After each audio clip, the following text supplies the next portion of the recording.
Merci beaucoup, Monsieur le Président. Et donc, le sujet est important. C'est Madame Neven, ministre du Logement, nous fait l'honneur de sa présence. Donc, j'ai envie de venir défendre la chose à ce pupitre.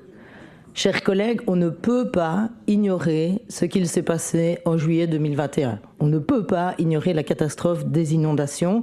On ne peut pas faire comme si de rien n'était. On le doit à nos concitoyennes et à nos concitoyens de la vallée de la Vèze, certes, et tous les autres après. Alors, que dit la commission d'enquête sur les inondations? Elle dit qu'il faut protéger les personnes, réduire l'exposition au risque et éviter de reconstruire en zone sinistrée.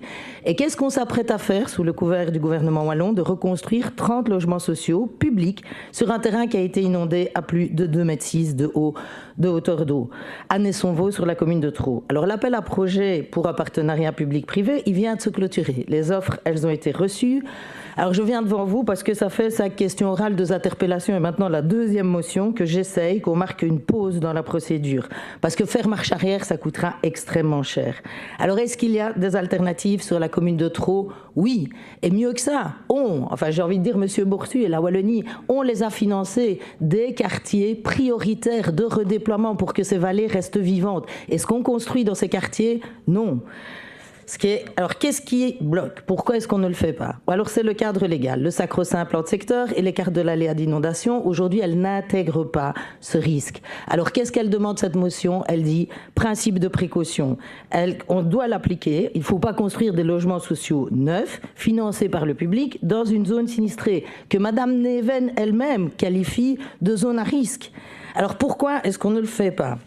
Entre autres, c'est pour honorer des délais, parce que la région wallonne, dans la subvention qui est donnée par rapport à ces logements publics, c'est juin 2028, réception des logements. Alors, est-ce qu'il faut maintenir la subvention et les moyens pour créer des logements sociaux dans la vallée de la Vèze? Oui, 1000 fois oui. Est-ce qu'il faut le faire là? Non. Que demande la motion? C'est simplement d'introduire, c'est pour ça que je viens devant vous, un peu de flexibilité, de réflexion, de créer des conditions qui sont favorables pour qu'on puisse voir émerger un bon projet au bon endroit. Vous concéderez quand même aux membres de la majorité aussi que c'est quand même pas la lune. Donc c'est juste de construire un projet qui soit aussi assurable et qui n'accroît pas en plus les risques d'inondation. Alors il n'y a aucune solution technique, même très coûteuse, qui ne remplacera un projet au bon endroit. Et enfin, je voudrais évoquer ce que ma collègue Céline Tellier a évoqué tout à l'heure.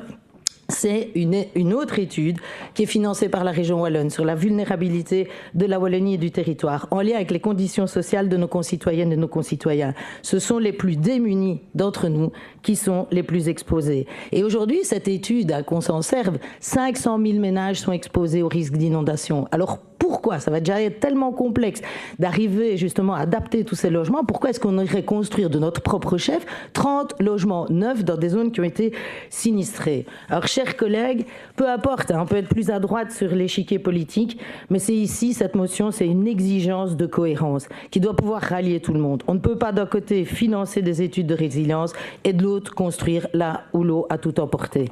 Merci de m'avoir écouté. Merci, madame.